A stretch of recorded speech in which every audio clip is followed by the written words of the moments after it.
Hola con todos, soy de la Universidad de las Fuerzas Armadas de ESPE, sede Latacunga. El tema es Principios de conservación de las cargas. Mi nombre es Daniel Molina, es para la asignatura de Física Fundamental con el NRC 7839. Pertenezco a la carrera de Electrónica y Automatización.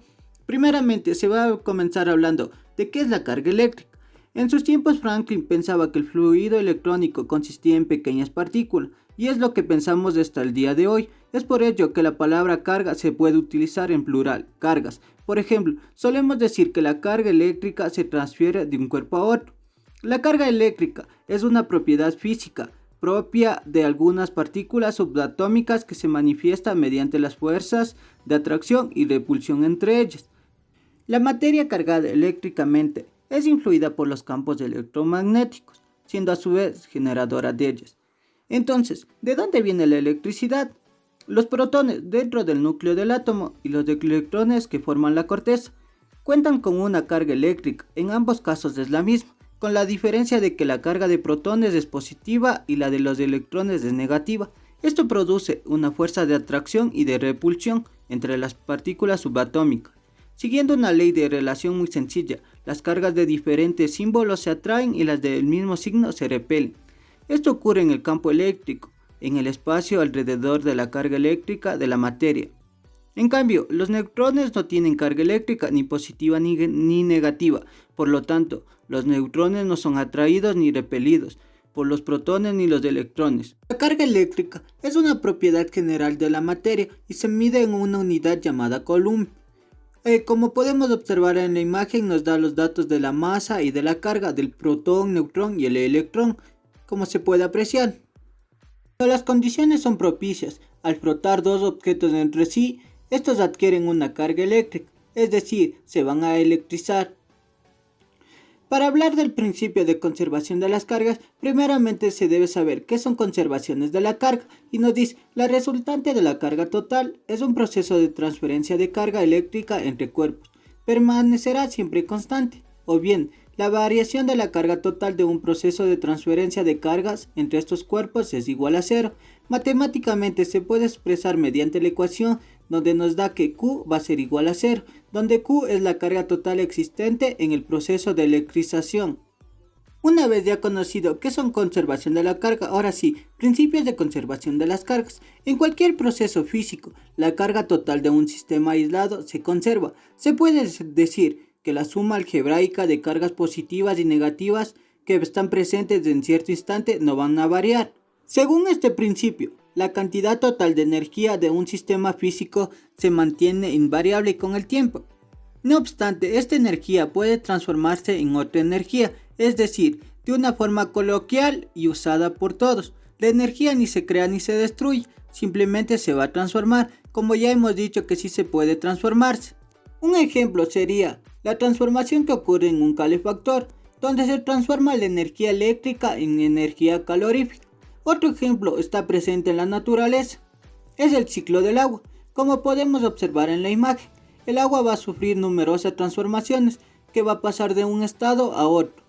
En un proceso de transferencias de cargas, el número total de protones y electrones no se van a alterar y solo va a haber una separación de cargas eléctricas. Por tanto, no va a haber ni destrucción ni creación de cargas eléctricas, es decir, la carga total solo se va a conservar, tal como había dicho Franklin. Pueden aparecer cargas eléctricas donde antes no había, pero siempre lo harán de modo que la carga total del sistema va a permanecer constante. Las transferencias de cargas se pueden estudiar desde dos puntos de vista, el primero que es la electrización y el segundo que va a ser la descarga. La electrización se da mediante algún sistema desequilibrado, el estado neutro de los materiales, y eso hace que adquiera carga eléctrica. La descarga vuelve al estado de equilibrio después de una electrización. Los métodos de transferencias de cargas son situados donde la carga no va a variar con el tiempo. A eso se le denomina equilibrio electrostático. Con mayor precisión, se dice que un conductor va a estar en equilibrio electrostático, como si tras someterlo a un campo eléctrico externo, su carga libre se redistribuye hasta anular el campo eléctrico en su interior. A continuación, las definiciones de protones y electrones. Los electrones Tienen una masa pequeña con respecto a los protones y su movimiento genera corriente eléctrica, aunque dependiendo del tipo de elemento o compuesto en el que se genere, necesitará más o menos de energía para poder provocar esta corriente eléctrica. Estas partículas desempeñan un papel primordial en la química, ya que definen las atracciones con otros átomos. Un electrón es una partícula elemental estable cargada negativamente. La carga de un electrón es de 1.60 por 10 a la menos 19 columpios. La cantidad de carga eléctrica no se mide en términos de la carga de una única subpartícula debido a que es extremadamente pequeña. En su lugar se utilizan los columpios con el símbolo S. El coulomb es la unidad estándar de cantidad de la carga eléctrica. Un coulomb representa alrededor de 6.24 por 10 elevado a la 18 electrones. El protón. Un protón es una partícula subatómica con carga eléctrica positiva que se encuentra dentro del núcleo atómico de los átomos. Tiene una masa cerca de 1.674 por 10 a la menos 24 gramos aproximadamente, la misma masa que los neutrones. En comparación con el electrón, la masa del protón es aproximadamente 1.836 veces mayor. Carga eléctrica. El protón tiene una carga positiva de 1.602 por 10 a la menos 19 columpios. Exactamente es la misma carga absoluta que el electrón, que tiene una carga negativa. El protón y neutrón en conjunto se conoce como nucleones, ya que conforman el núcleo de los átomos. Una vez ya dado las definiciones de electrones, protones y neutrones, ahora es la ley de la conservación. Los físicos saben que no se puede crear una carga ni positiva ni negativa partiendo de la nada. Este hecho se expresa en la ley de la conservación de la carga eléctrica. Cuando un cuerpo es electrizado por otro, la cantidad de electricidad que recibe uno de los cuerpos es igual a la que cede el otro. La carga se conserva en todo proceso, ya que en gran escala o en nivel atómico y nuclear se aplica el concepto de conservación de la carga. La ley de la conservación de la energía, en su forma más estudiada e intuitiva, esta ley establece que aunque la energía se puede transformar y convertirse de una forma a otra, la cantidad total de ella en un sistema aislado no va a variar con el tiempo. En física, la ley de la conservación de la energía es una de las leyes de la conservación más importantes observadas en la naturaleza.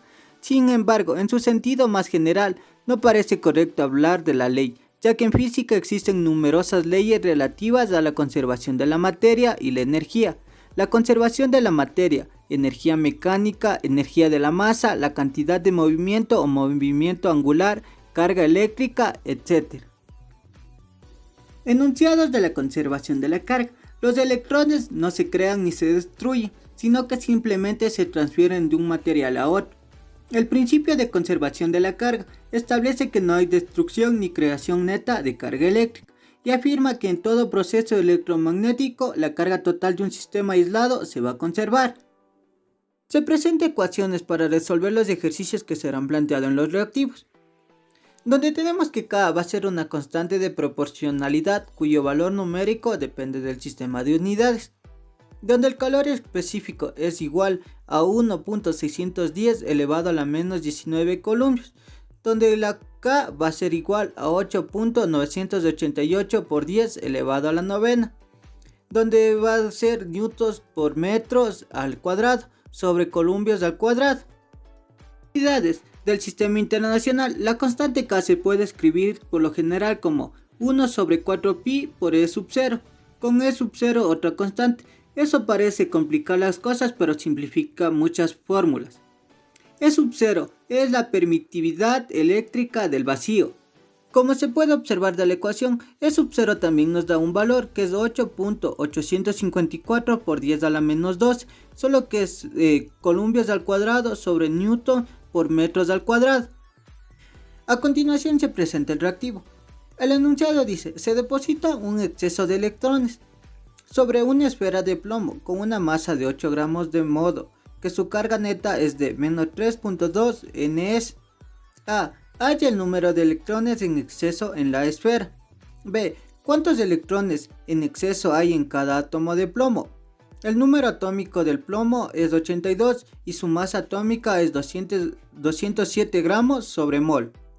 Primero sacamos los datos, donde obtenemos que la masa es de 8 gramos y la carga neta que nos da es de 3,2 Nc, que se debe transformar a columpios, y tenemos que nos da menos 3,2 por 10 elevado a la menos 9 columpios, y una masa atómica de 207 gramos sobre mol, y un número atómico de 82.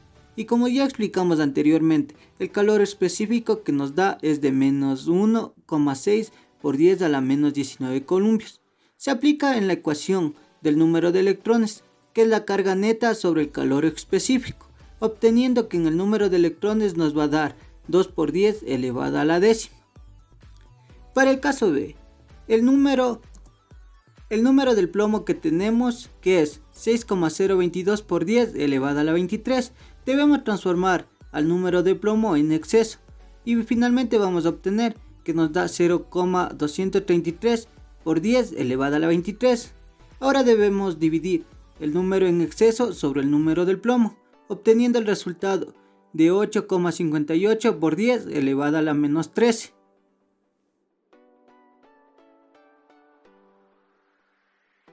Para el experimento vamos a utilizar los materiales, lo que es un globo, una tijera y un papel que vamos a recortar en pequeños pedazos. Una vez ya teniendo recortado los pequeños papeles, ahora vamos a proceder a inflar lo que es el globo. Ya tenemos los papeles recortados y el globo inflado, ahora procedemos a ponerle al lado de los papeles para ver qué sucede. Esperamos un momento. Como se puede observar, algunos de los pequeños papeles se han pegado en el globo. La finalidad que tiene nuestro experimento es poder comprobar los principios de conservación que tiene la carga, ya que un globo cargado por frotamiento atrae pequeños trozos de papel. Las cargas del mismo signo se repelen, por lo que las cargas negativas del globo hacen que las cargas negativas del papel se alejen de ellas. De este modo, la zona del papel aproximadas del globo se cargan positivamente y se adhieren a él porque las cargas opuestas se atraen. Con esto comprobamos la atracción. Ese es nuestro experimento. A continuación presentamos el reactivo que va a ser para resolver en la clase.